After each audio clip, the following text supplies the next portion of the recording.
Pour qu'une photo marche, pour que la confiance s'installe entre une femme et moi, il faut du don de soi. Et pour moi, le don de soi, dans toutes les choses de la vie, c'est important. Il y a 5 ans, je suis tombée malade pendant 3 ans. Et pendant ces 3 ans de maladie, j'aurais bien aimé que quelqu'un soit à côté de moi, m'accompagne, m'écoute et me prenne en photo pour voir mon évolution, pour voir le changement que j'avais sur le corps, au niveau du mental et ce genre de choses. Et ce que je n'ai pas trouvé, j'ai décidé de le créer.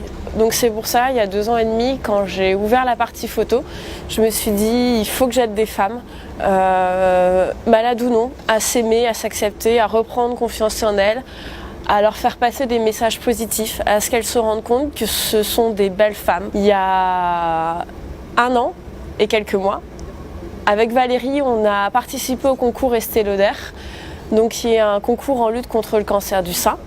On a vécu une très belle année, une très belle expérience vu qu'on a gagné 2 prix, le prix Accessite et le prix du public Teva. Et en parallèle en fait de ce concours, j'ai monté une exposition Femmes avant tout, femmes malgré tout, où j'ai demandé à des femmes atteintes du cancer du sein et des femmes non atteintes de participer et de me montrer leur quotidien. L'objectif de cette exposition était de montrer avant tout des femmes, que toutes les femmes sont belles et qu'elles doivent s'accepter.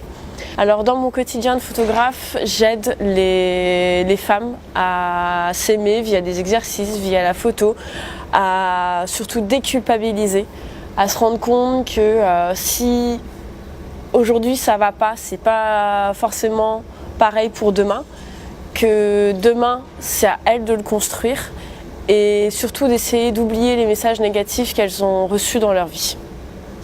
Donc c'est un quotidien très enrichissant, très riche en émotions. Il n'est pas rare d'avoir des femmes qui tombent dans mes bras et qui pleurent.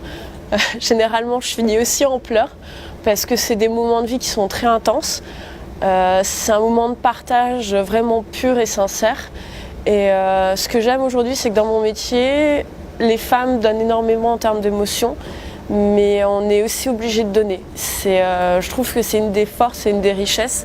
Alors arrêtez de vous juger, arrêtez de vous mettre une pression de dingue et aimez-vous, vous avez des qualités, nourrissez-les, exploitez-les et aimez-vous, voilà, il n'y a pas plus simple, faites-le, c'est tout.